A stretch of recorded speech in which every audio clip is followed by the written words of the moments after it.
Hello, girls, gays, and theys. I am MTG Rat Girl, and I hope you have all had a happy solstice, Christmas, Kwanzaa.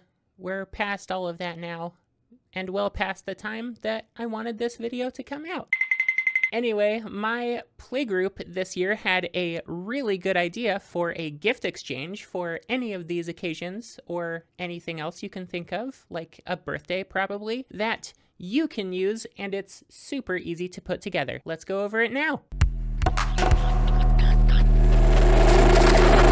So if your friend group is anything like mine, then you mostly bond over collectible things like cards and toys and models, and things that are collectible tend to be very expensive.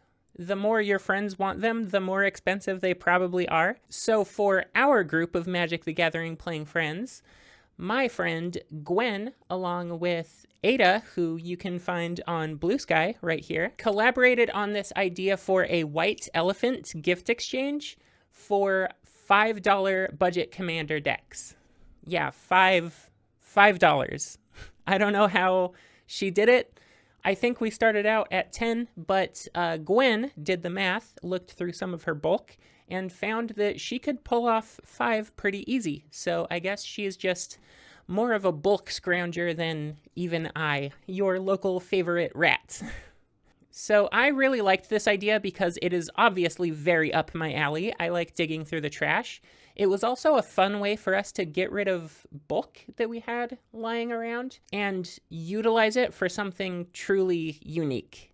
I really enjoyed the process of building with cards that I usually just discounted, and it was a unique brewing experience as well as a unique play experience because obviously right after we opened all of our decks, we sat down and we had a admittedly pretty grindy, but fun and unique play experience for the rest of the night. So in this video, we are going to go over kind of the building guidelines that were given for this challenge so that you can do it yourself. Then we're going to look at the deck that I built to give to someone else.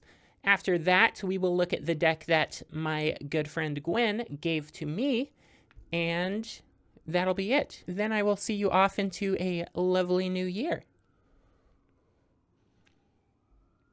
Here are the guidelines that my friend Gwen came up to keep us all on budget and to make sure that we had a kind of even playing experience with each other. First, it was very important to build something that could actually close out. Very difficult on any kind of budget. Even my $1 or less Ginny Faye deck that I have gone over on the channel has a hard time closing out until embarrassingly late in the game sometimes. Second, she found out that we should shoot for 8 cents per card. We are not counting basic lands as part of the cost, and that is crucial to make sure that everyone can stay under budget. Basic lands are free.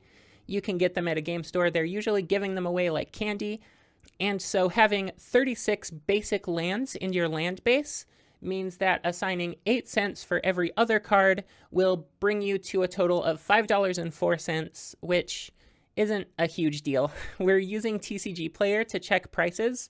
Notably, the secondary market fluctuates, so if you stick to 8 cents per card, they'll usually bounce between like 3 to 12 cents, and you'll be enough on the mark. We're doing this for fun. It wasn't like competitive. There was no prize at the end. Not to say that you can't do that, but $5 was a loose suggestion for us, and it kind of had to be. The third rule that Gwen set up for us was in packaging our gifts to each other. She thought that it would be cute to do the like white elephant gift exchange after everybody knows what they have opened.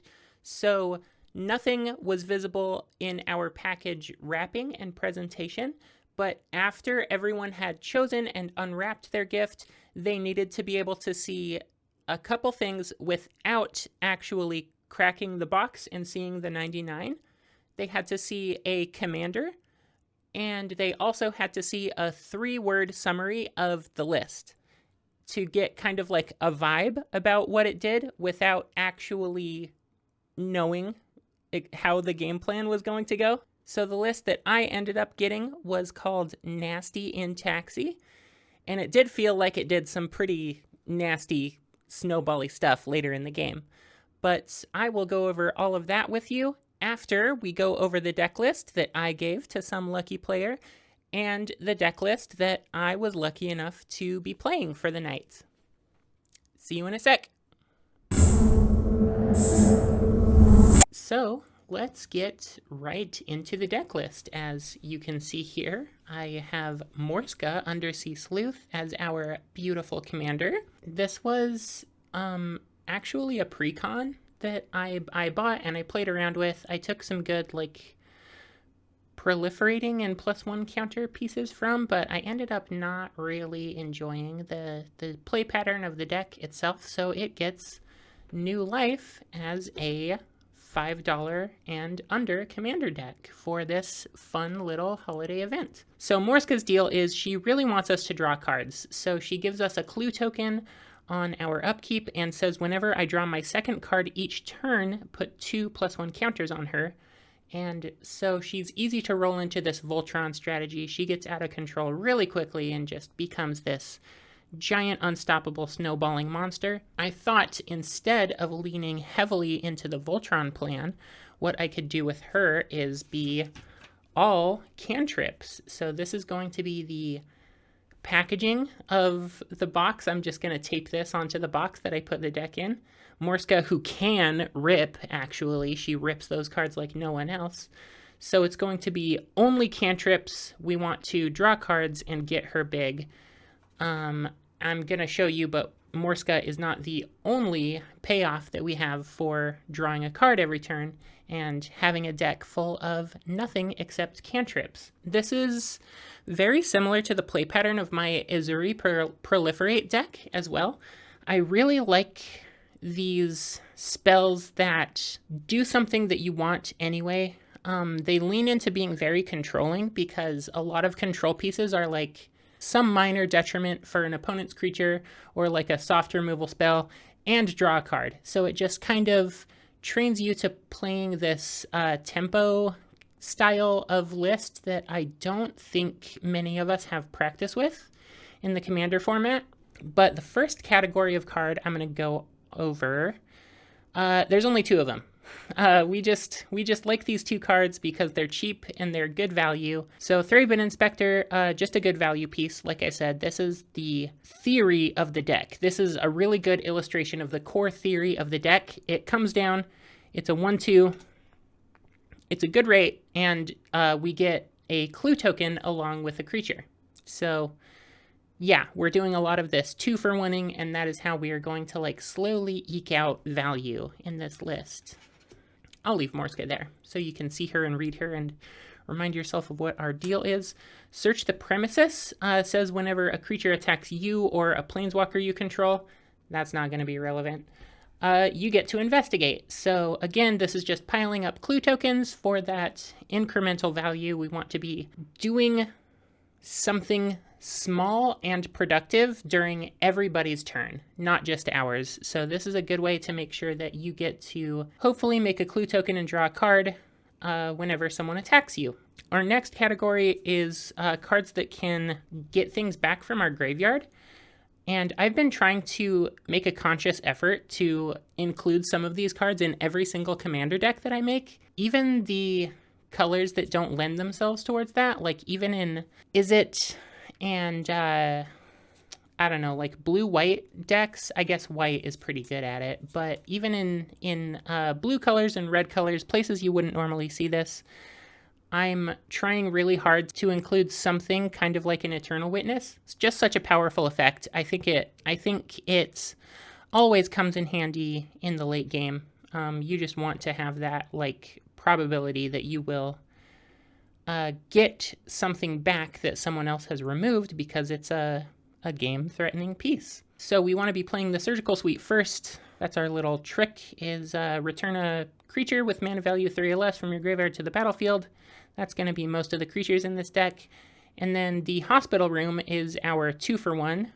If you don't find yourself in need of a Surgical Suite, you can just keep putting +1 counters on your attackers And then the second card that does this does a very similar thing. Return a permanent card to your hand, proliferate. So we're going to use that proliferate effect to buff up our +1 counters again. Next, we have a bunch of things that kind of just build up a board for us. So Unctus's Retrofitter is good because it turns those clue tokens that we are creating every turn and don't know what to do with into a 4/4. You know, he might not be a terribly threatening body, but like the power level for this format, every deck has to be super, super budget. So he actually ends up making a 2/3 with Toxic and a 4/4 for us for 3 mana. That feels pretty good. Jolrael, Wanvoli Recluse, also has a draw 2 ability, like our commander. This was in the precon. She's just going to make a bunch of cats for us, and if we super need her in the late game, 6 mana to like turn all of your creatures into 5/5s or 6/6s or hopefully 7/7s, because we are just built around those cantrips that keep refilling our hand. This ends up being a huge game changer, along with other cards like this that just make a little 1/1 token along with drawing cards. We want to establish a board presence and have things other than Morska be sticking around to attack and block. When I was building this as a Voltron deck, leaning super heavily on my commander was just making me the first person to get knocked out every time, because I would get really scary really fast, and then people would find a solution to my one threat in the deck, and I would be like, okay, that's it. Love Song of Night and Day. You choose the person who's furthest behind. You and them both draw 2 cards, so you get your payoff. And then it goes on to give you more of a board and buff up your board. So that's pretty good. It was a really fun budgeting challenge to like find the price points on all of these things, to sort things by like under a nickel on Scryfall. That's something I'm really not used to doing. So it was a really fun exercise to do. And knowing that I'm going to give this away to someone and they're going to have fun, we're just going to have fun playing them for a night, is also a bonus. Our next category is about pumping up our board once we have it established. These are not the only creatures. They're just things that give us chump blockers if we need them, on top of the card draw effect. So Trade Route and Envoy is going to, he's a body, important. He's going to draw us a card if we've gotten Morska up as big as we want her.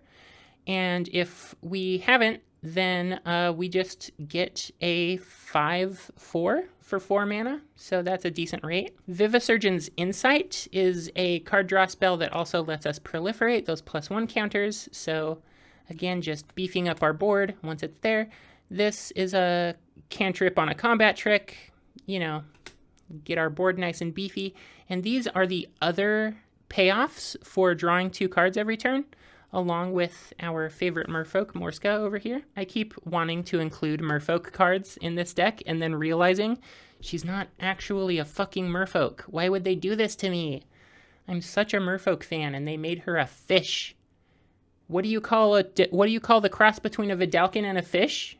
I would say that's a Merfolk, but the wonderful game designers at Wizards of the Coast do not seem to agree with me. So Latinam Adept, similar to Morska, when we draw 2, we put a single +1 counter on it. Knights of Dol Aramoth, same deal. It's a 3/3. They're identical cards. This one's from named after a Lords of the Ring character or some shit. And then Silquent Sky Mage is a slightly better version of that. Plus it's on a flying body, so it doesn't start out as big, but, you know, ends up being a much more real threat, hopefully. Next, we have Tidus, Blitzball Star, who's going to really love the fact that we're making those clue tokens every turn. He's going to get nice and big and tap down something every time he attacks. And so these are kind of our other payoffs that are on par with Morska in case she just keeps getting removed. You have some backups of her in the list. Our next category is going to be things that generate mana, and there aren't a ton of them. We have to really stray away from the regular staples. You know, I don't get to just lean on the fact that, of course, I'm going to have an Arcane Signet. Of course, I'm going to have a Soul Ring in this deck and like Liquimetal Torque and all of that kind of stuff. So instead we get to lean on our color identity. Luckily we're in green, so we can have my favorite card in the world, Rampant Growth, except it's not. It's actually Prish's Wanderings. And it's Rampant Growth plus +1 counter, so that's good enough for us. Mocking Sprite is going to make all of our cantrips cheaper. This being like a blanket effect is so important for us. Pillar Gear Survivor is a mana dork, but only for our cantrips, only for instants and sorceries. Luckily, that is most of the deck. So this should be on par with you finding like a Llanowar Elves or like a better mana dork like that. Plus this next effect, if it really comes down to it, you're just drawing too much of your deck, you can say, you know, once per turn, someone else is going to maybe mill out with you. Hopefully you won't have to resort to that, but it could come in handy. Draw 3 cards and make an Eldrazi spawn. Again, you can use that as a chump blocker if you super need to, but hopefully you'll be using it to power on some of your spells during your opponent's turns. Abundant Growth does not actually generate us mana, but it cantrips and it also fixes our mana perfectly for just 1 green. So I think that's for sure good enough to go in the deck. We're playing 3 colors.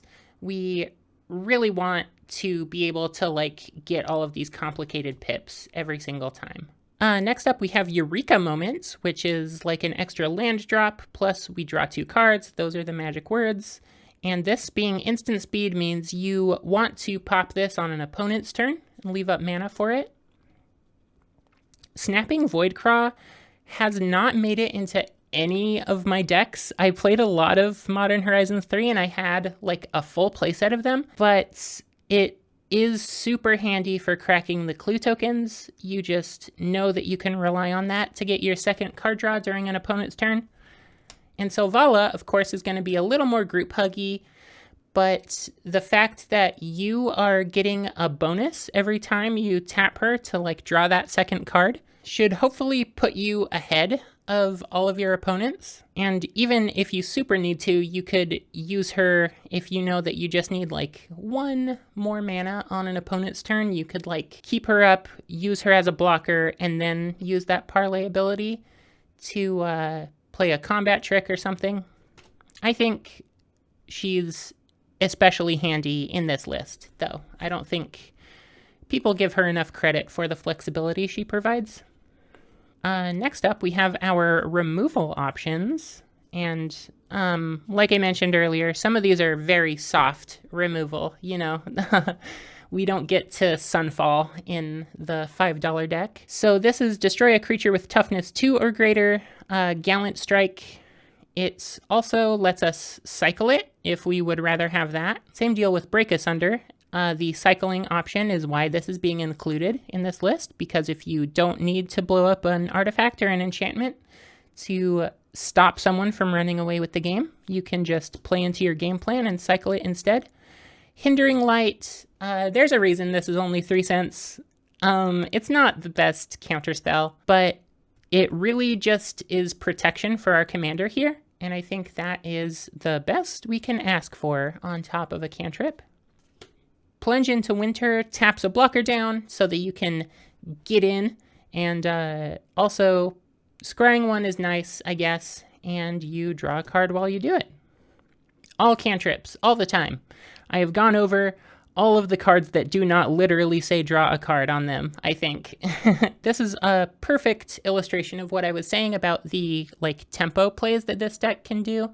Someone is overextending a little bit, just bounce something back to their hand, you get a card, and it can't be countered. So that's a nice bonus. These spree cards are like a really handy type of modality, especially when we're restricted to such a low budget. Until the end of turn, you can like zap something into a 0/1 rabbit. It keeps its abilities, so I think this is really only useful as a combat trick. But you can also say that you draw 2 cards on top of it if that's what you need for the turn. If you're only paying this for the second mode, that can feel kind of bad. But I think leaving the option open is definitely worth a slot in the deck. Durgar Island Dragon. We are playing this for the cantrip, and like most of the time, I don't think you want to spend 6 mana for a 4/4 flyer. So that's like a last resort if you just desperately are trying to put a clock on someone and get in 4 damage every turn in Commander. So I think you will always want to be playing this for the Skimming Strike, shuffling it back in your library, and hoping that you get it again and again. This is I'm gonna level with you. I was like intoxicated while I was building this deck. I think I'm putting Crashing Tide in here so that whoever gets my deck is like psyched out, or like if we can juke the table into thinking that Morska is a merfolk.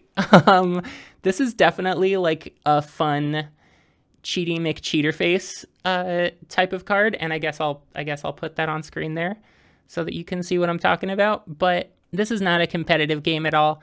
This could be rule zeroed, or it could be just kind of snuck out there. Or maybe I was too drunk to remember that Morska isn't actually a merfolk. Anyway, I think it's a really funny include to a deck that I'm giving away to someone else. I'll just be like, yeah, she's a merfolk. Why not? Johan's Stopgap. The bargain mode on these cards are really good for Morska, since we're always going to have a bunch of extra clue tokens lying around. So bouncing something to its hand and drawing a card for 2 mana feels pretty good to me.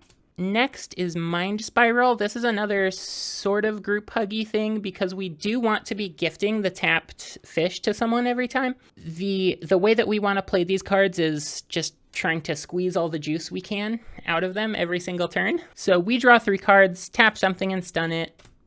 Pretty good. It's might not be 5 mana good in most decks, but in this one, it is. Fleeting Distraction is another combat trick that just says draw a card on it. There you go. Bitter Chill, also from Wilds of Eldraine.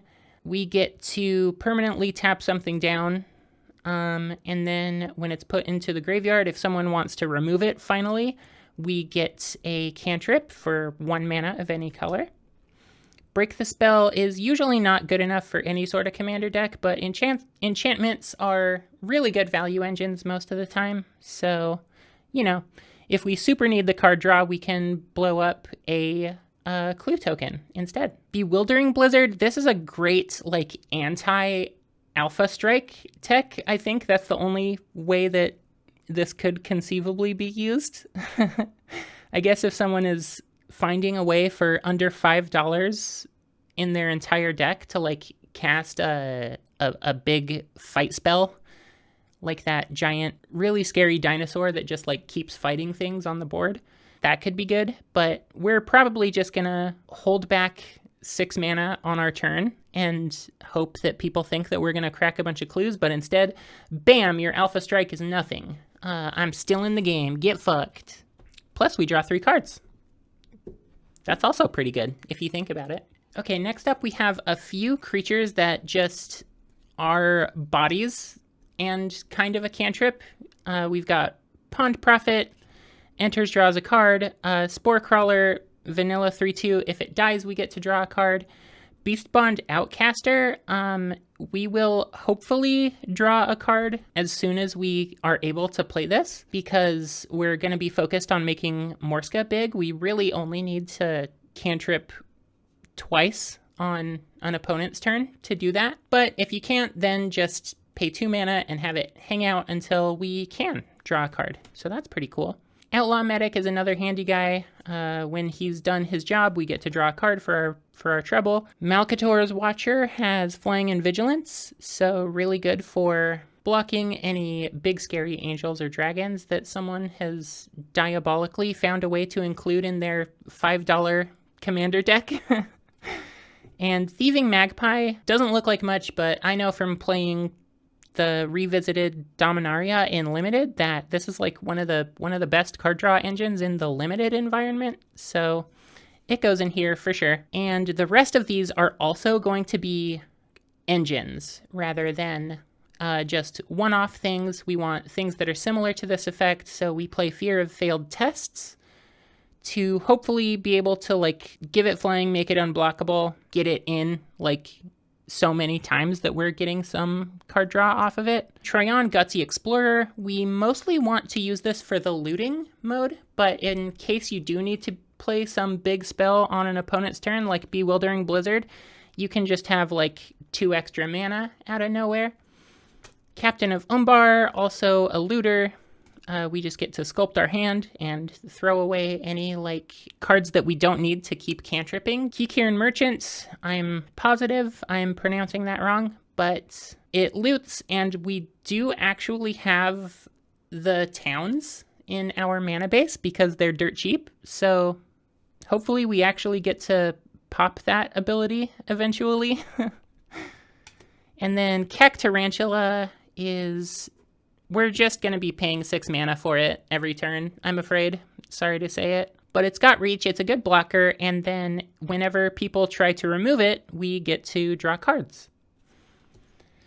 Innocuous Researcher is going to do the parlay ability, much like Selvala, but instead of getting mana, we're going to get treasure tokens for each non-land that people reveal. Then if you've got nothing to do except a bunch of clue tokens lying around, you can take this second clause. I think you're better off without it most of the time, but if you're in a real pinch and you just need to get your board bigger, like more than anything else, you can untap all your lands, use all of that mana to crack 2 clues on everyone else's turn. But that's extremely situational, and I think you're better off if you don't have to do that. Tatiova, I definitely found a way to sneak into this deck, even though I think she's one of the like more expensive creatures. She's probably like 10 cents instead of 5 cents or something. But whenever a land enters, we gain a life, we draw a card. Simic bullshit for just rewarding you for playing the game that you're already playing.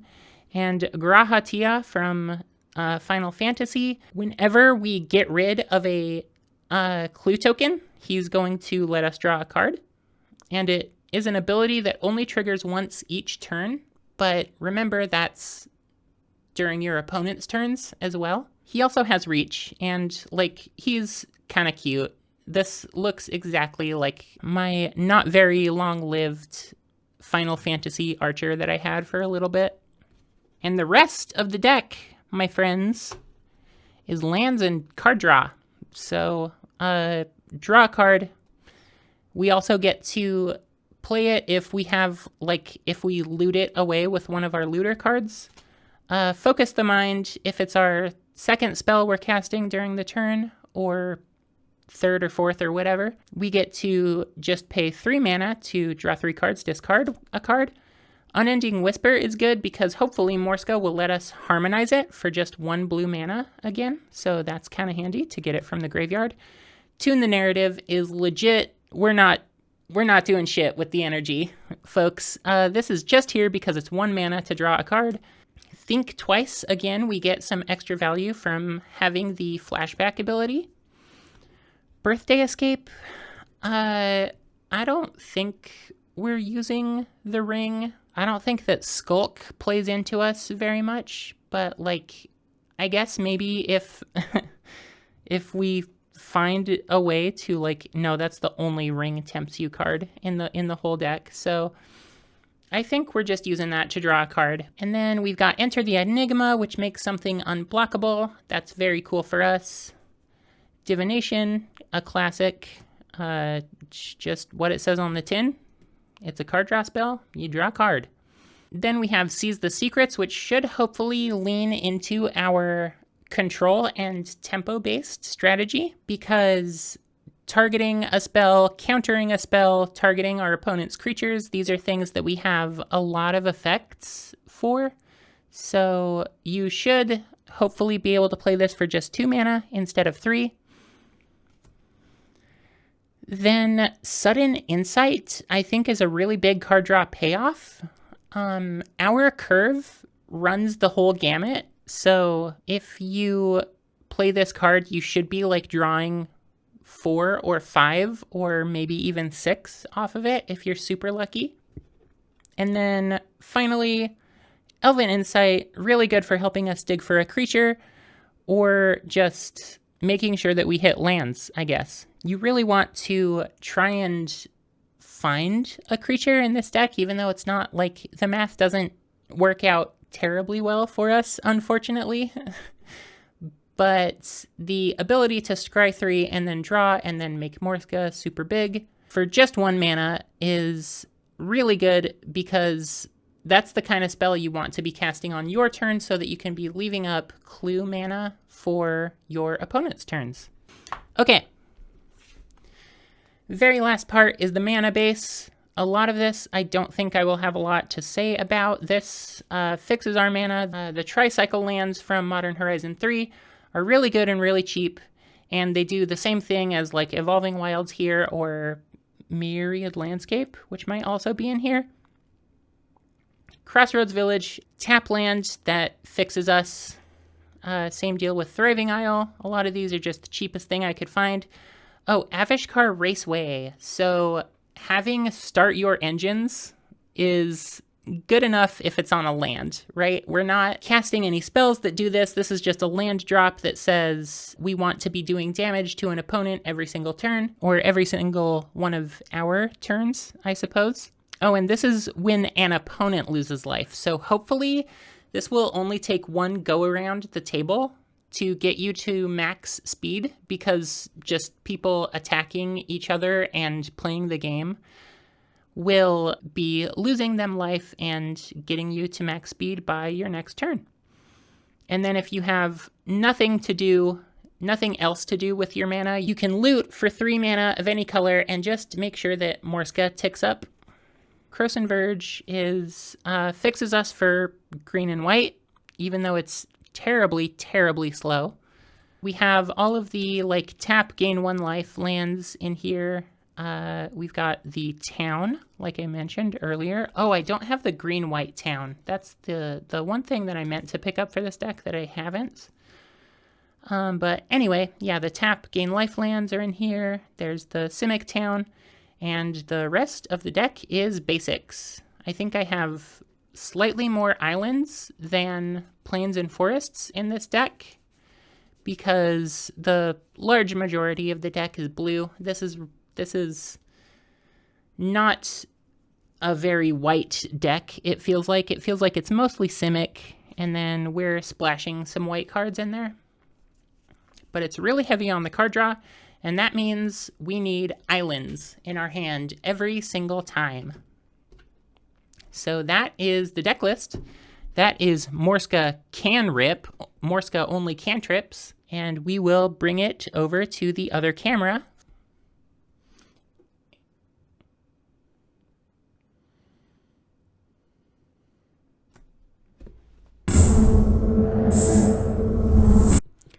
Okay, now that we've gone through what I did, some lucky player got stuck with my janky little clue token brew, my little draw 2 brew that I got going on. We're going to look at what I got for this gift exchange, and it came from my friend Gwen, the same person who pitched the idea to us in the first place. It came in this cool Korean Yu-Gi-Oh box. This, I think, is the one with the dragons in it. I only watched up to 5Gs when I was a kid, so she gave me something that is very CAS-coded. Lagarin, Soul of Alakria. This is a super on-the-cheap Beast and Vehicles deck.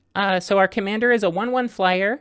Whenever she attacks while she is saddled, I put a +1 counter on each of up to 2 target mounts or vehicles, and she saddles for just 1 power. I have it all separated out in here by categories, just like I did with my own deck for all of you to look through. We're going to put that epic box off to the side for now. So first of all, I'm going to show you the card draw pieces that she put together for this deck. So we've got Glimmer Seeker, an all-time classic. This, the survival synergizes super well with all of the like Aether Drift pieces that are in the rest of this deck. This deck just wants you to swing out and get really big with a bunch of like mounts and vehicles. because crucially, the mounts all don't have to be saddled while they're swinging. So mounts are actually slightly better in this list, I think. So Glimmer Seeker taps, it makes a 1/1 Glimmer that can crew the commander, and it also draws you a card if you already have that Glimmer sticking around, which should be pretty easy to do. Fight Rigging, sort of card draw. It lets you hide away from the top 5, gets you an extra +1 counter per turn. That actually felt very nice in this list because there isn't a lot of card draw in here, unfortunately. I found myself like top decking looking for an answer a lot of the time. And Ingenious Smith here, again, just like card selection for an artifact. It's probably going to be a cool vehicle that does something. Meldstrider Eulogist ended up being one of the best card draw engines in the deck because I'm putting +1 counters on everything that matters to me. So when they died, I at least got to replace them with something. Daedrean Synthesis Amalgam was a sleeper hit from Edge of Eternities, especially in a deck like this that just puts +1 counters on something every single turn. You can sacrifice those +1 counters for card draw if you need to, and it also makes even more tokens to crew up your vehicles and saddle your mounts. Salt Road Pack Beast, really good in like a go wide, just kind of a bruiser strategy like this. You're going to be making a lot of creature tokens like this, and so this I can see coming out for 1 or 2 mana every single game that you see it. Adventurer's Airship is good card selection. Spot Cycle Scouter, again, card selection lets you scry but doesn't let you draw again. Really hard to do that on the cheap in white and green, honestly. And now that is basically all the card draw. Like I said, really hard to do in these colors with this budget. So we are going to get to our ramp and land selection. Clayfired Bricks comes down for 2 mana, gets you a Plains in your hand, and if you really need to, you craft it into this cool thing that makes you some gnomes, and it's just like an anthem. So again, exactly what the commander wants you to be doing, which is just getting a bunch of beaters that are hard to deal with. Raider's Carve is in my Greasefang list because it's a vehicle. It's really good at getting you lands onto the battlefield, just incidentally. You want those, like, why not get them for free, tapped, instead of having to draw and play them? We've got some Mana Dorks here. 3-Tree Rootweaver from Bloomburrow. Citadel Stalwart, again, with a lot of the survival creatures in here, tapping another creature turns into an upside rather than a downside, so I think that's very clever. Galactic Wayfarer, cheap little guy that makes you a lander token. You just get a Rampant Growth for free. Grow from the Ashes. This is a classic from Foundations. If you need it in the late game, you can ramp even more than you do in the early game, so that's really good. That kind of like modularity that it gives you. Precious Wanderings, this is exactly what Lagran wants for us because it also gets us another +1 counter. Isn't that cool? Rampant Growth and a +1 counter, I think that's definitely worth the extra 1 mana.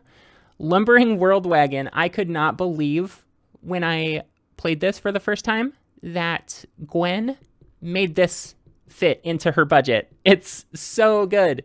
It's like the reason to be playing a green vehicles deck, I think. It's just so consistent to, like, I was ramping until this got deleted. Like, someone had to deal with this as though it was like the main threat on the table because I was just like 6 mana ahead of everybody else into the mid game. So that felt extremely good.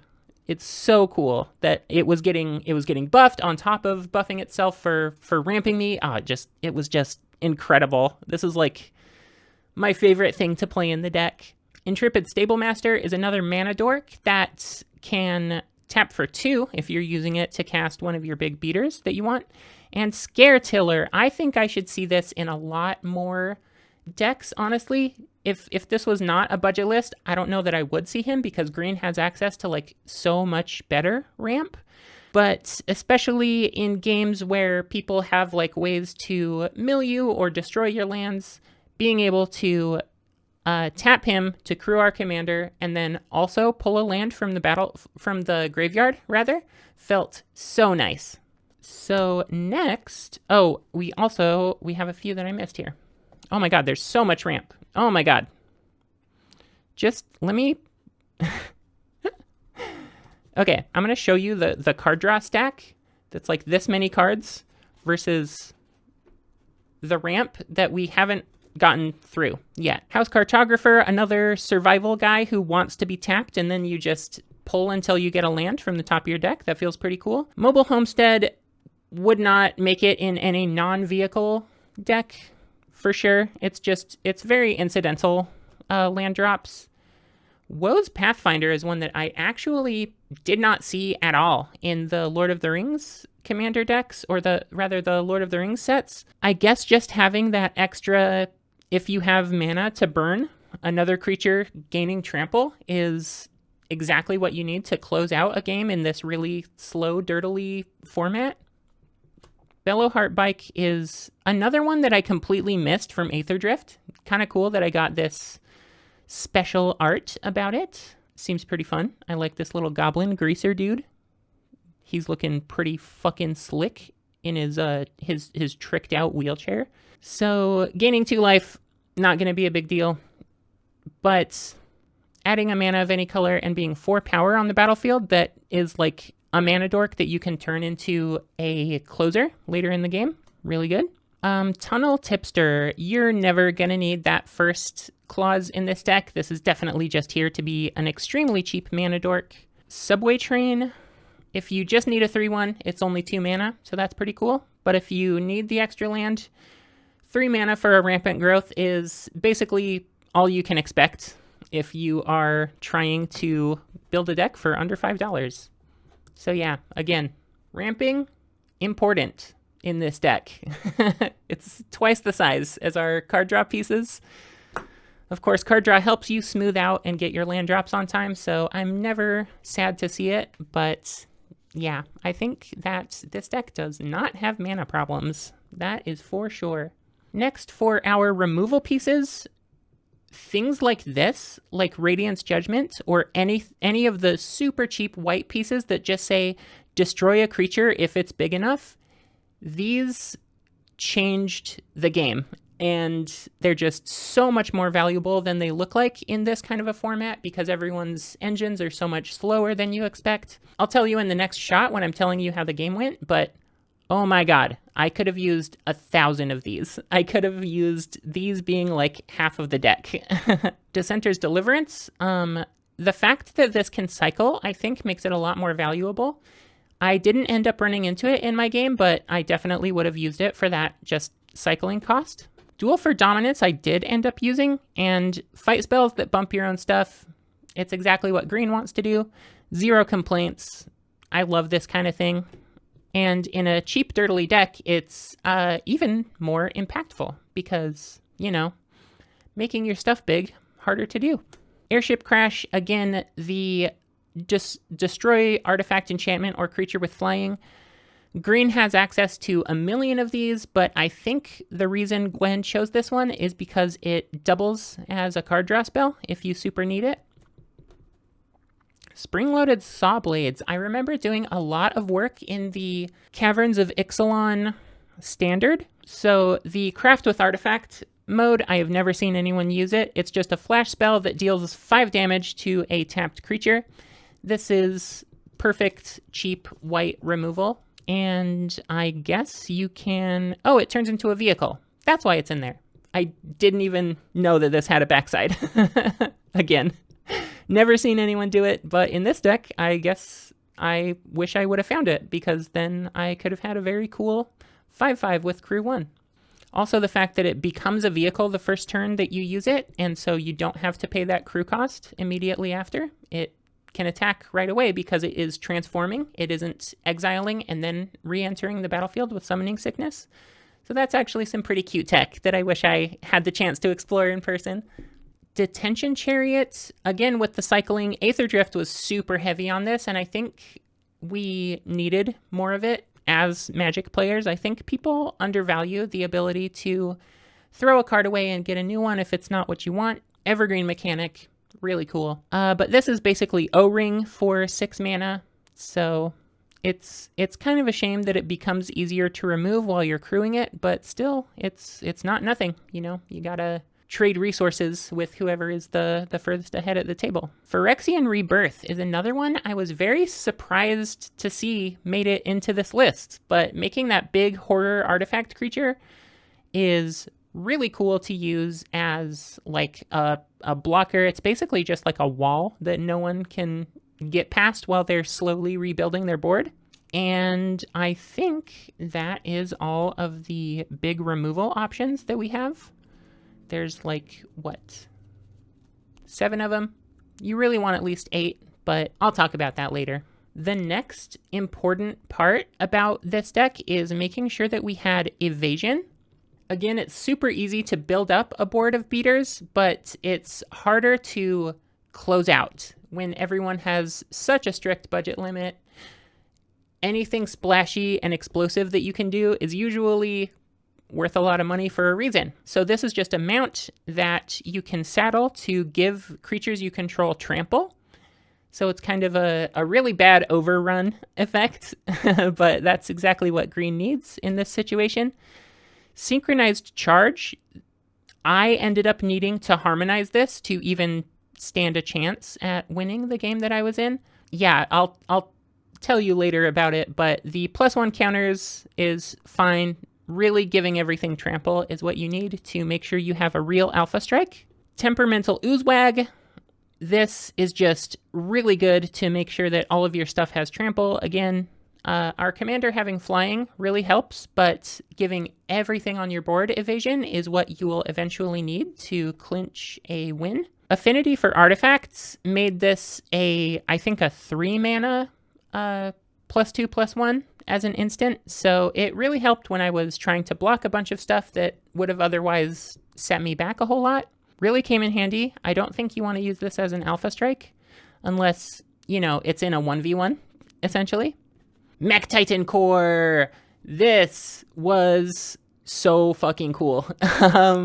I love this card a lot. It's immediately going to go into my Greasefang deck, I think. It's just so cool. This deck, again, is really good at giving you a bunch of creatures that you don't mind sacrificing to make a huge 10/10 with flying, vigilance, trample, lifelink, haste. It was so sick, and I got this thing up to be like a 12/12 before someone actually dealt with it.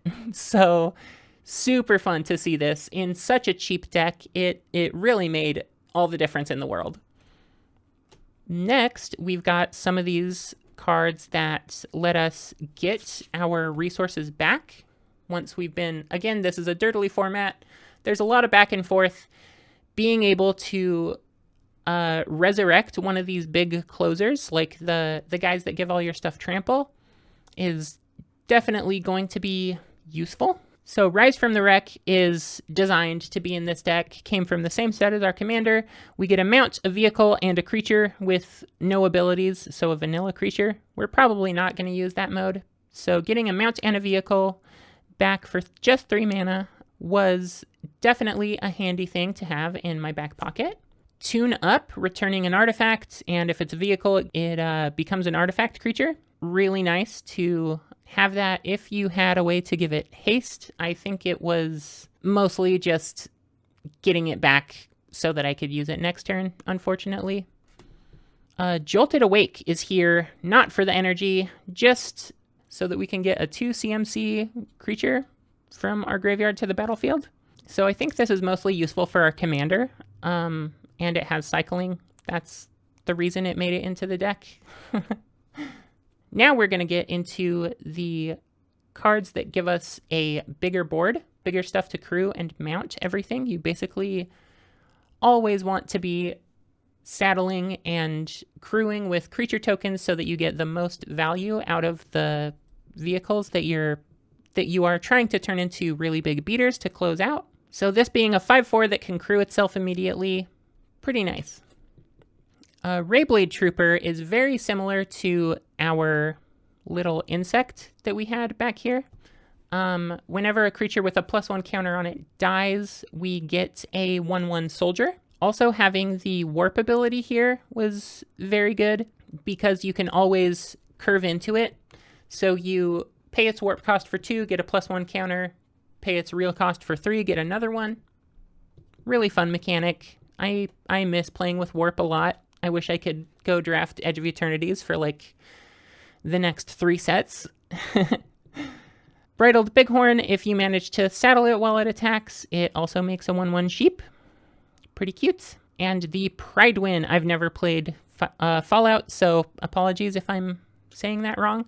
But Pridewind, Steel Flagship, when another non-token creature enters the battlefield, so any of our mounts, we make a little 2/2 human knight.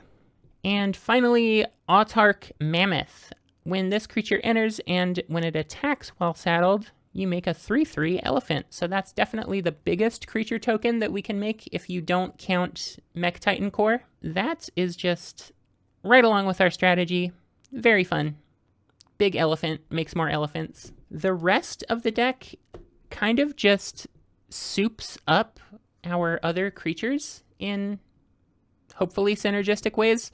I found these to be much less overwhelming than the things that make a bunch of creature tokens, or obviously more card draw would have been nice. From tuning up my Greasefang deck a whole lot, I have realized that you need to go super wide.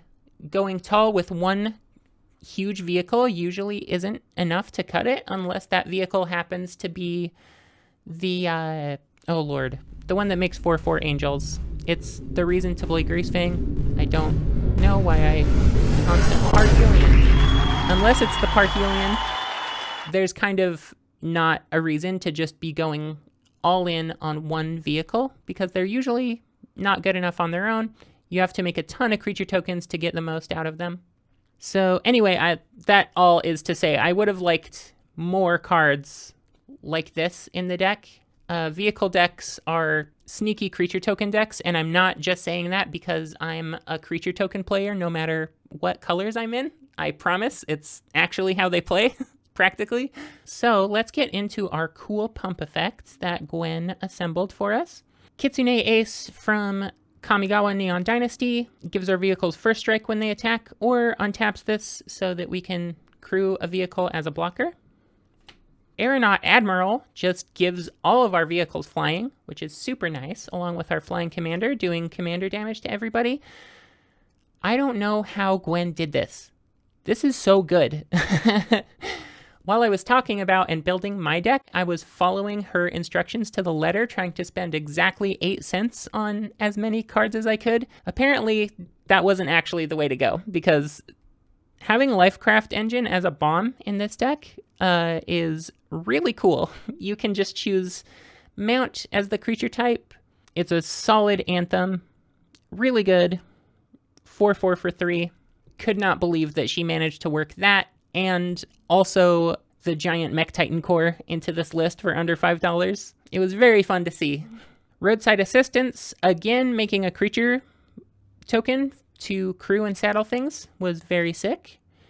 And also gives the enchanted permanents lifelink so that we're doing some life gain as we're pumping up our creatures to get the most out of that effect as well. Canyon Vaulter gives something flying if it's the one crewing or saddling it. Born to Drive, again, another thing you can channel if you super need a creature token. So having that versatility is pretty cute. But the big part of this enchantment is as long as the thing that is attacking is a creature, so vehicles become creatures after you crew them, it gets +1/+1 for each creature and vehicle you control, even if they aren't currently animated. Air Response Unit, I think, is that all of the buff things in here? No, it's not. You're just out of order. Congregation Gryff.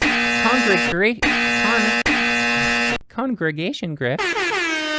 I'm going to have to leave all that in now. Fuck.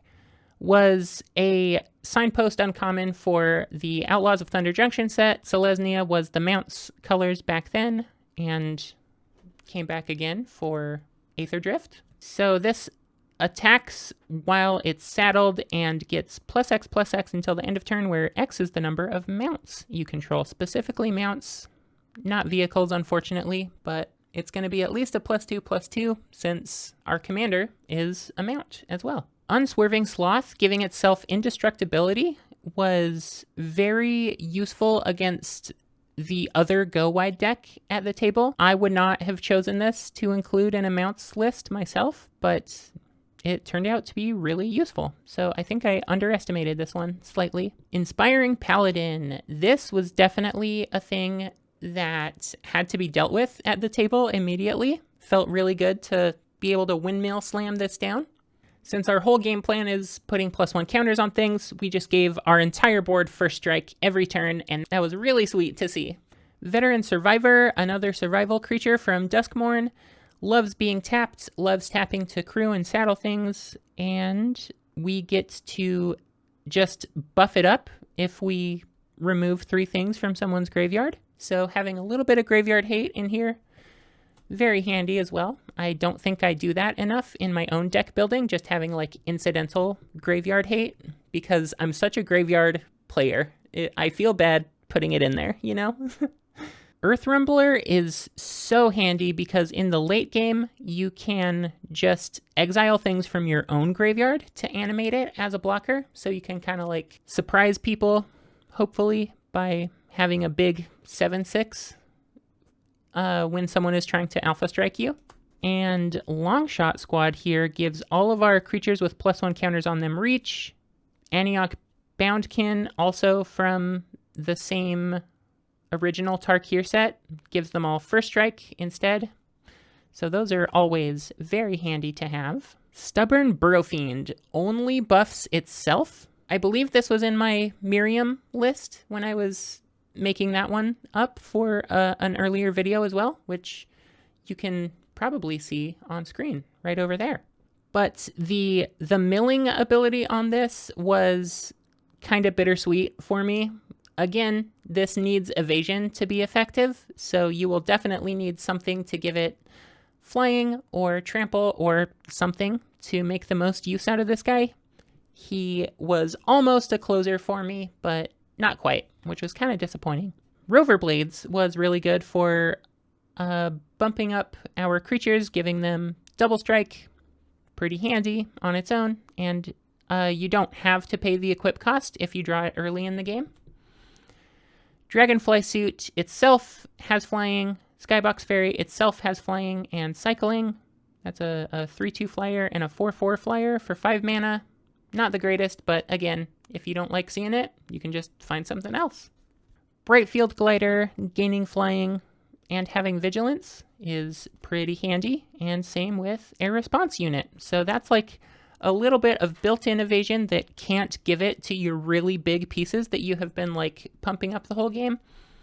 So again, I might have taken out a couple of these for more creature tokens, more evasion, more card draw, but we can't be picky. This is the dirt cheap. I got these as a gift for free, and I'm so happy with how it played on the battlefield. I was so pleasantly surprised that mounts and vehicles did as good as they did. So for the land base in this deck, I learned from Gwen that I needed to include a lot fewer dual lands in this format. Basics are just my best friend, and that's how she got so many cooler cards in there than I did. I was trying to build a much more functional land base that ended up being not quite as functional. So that is something for you to consider if you take this idea for yourself this New Year's or on a birthday or something. So Country Roads from Aetherdrift enters untapped if we control our commander or any other mount or vehicle, and it can make a pilot if we don't need it as a land anymore. These are basically the only effective dual lands in this kind of format if you're building for under $5. Just enters, tapped, gains you a life. Perfectly fine. The cycle lands were also cool in here. Desert of the True cycles for a little bit more. This is the green Aetherdrift land that also sacrifices itself for a pilot.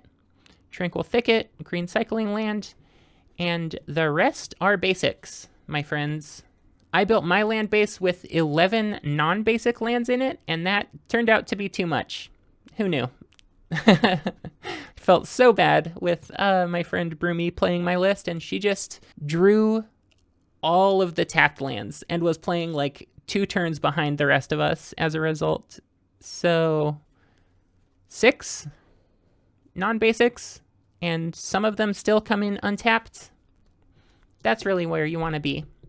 That was the Lagarin Soul of Alacria deck that Gwen made for me, and I was so happy to see it. Played really cool, and now I'm going to tell you a little more about it. Okay, now that you've seen the lists and kind of what goes into building one of these, how did they actually play?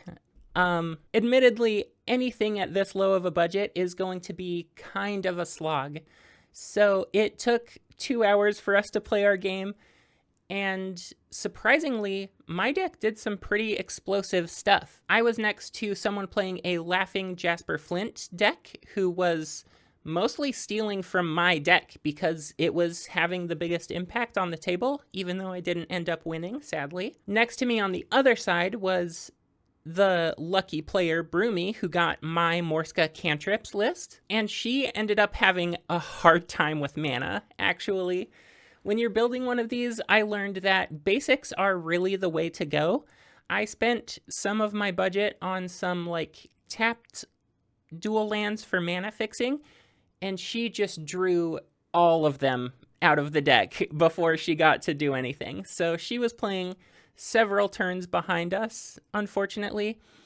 That's something I would have done different in constructing my cool little gift for her. But across the table from me was somebody playing mono white Kemba equipment. And if you don't know what she does, she is a cat that just loads up on a bunch of equipment and auras, and every single one of your upkeeps, she makes a 2/2 cat creature token for everything attached to her. So it's kind of like a Voltron plan that ended up being more of like a control go wide plan. Kemba was just staying back to block every single turn, while Holly, the pilot, sat back and zapped all of our stuff with these super cheap white spells that said destroy or exile or bounce a creature if it has 4 or more power or toughness. And that ended up being everything on my side of the board. So I was locked out of the game once she got going. Kemba by herself ended up being a powerful enough engine to just outlast me and roll over my board with a bunch of cats. It was still a very fun game. I got to start off with a lumbering world wagon and ramp out of control, which is my favorite thing in the world to do. And later in the game, I even got to activate a Mech Titan core, and I threatened the whole table with a giant, hasty, vigilant, flying, lifelinking Megazord. So I obviously had a good time, even if I didn't end up winning the whole thing. Let me know if your playgroup has ever done a fun gift exchange like this, or if you have ideas for how to make it better. Thank you for watching. Thank you to my patrons right here. And if you would like to see more of these videos, you can become a patron, where you get an extra, shorter and less edited video, usually. But I would say it's definitely worth $5 a month. Plus, it keeps this channel going and doing what I love, which is bringing unique and weird Magic the Gathering brews to all of you. Click that like if you like. Check out the links in the description. And I will see you all in 2026. I hope you all have a wonderful New Year's Eve. Bye-bye.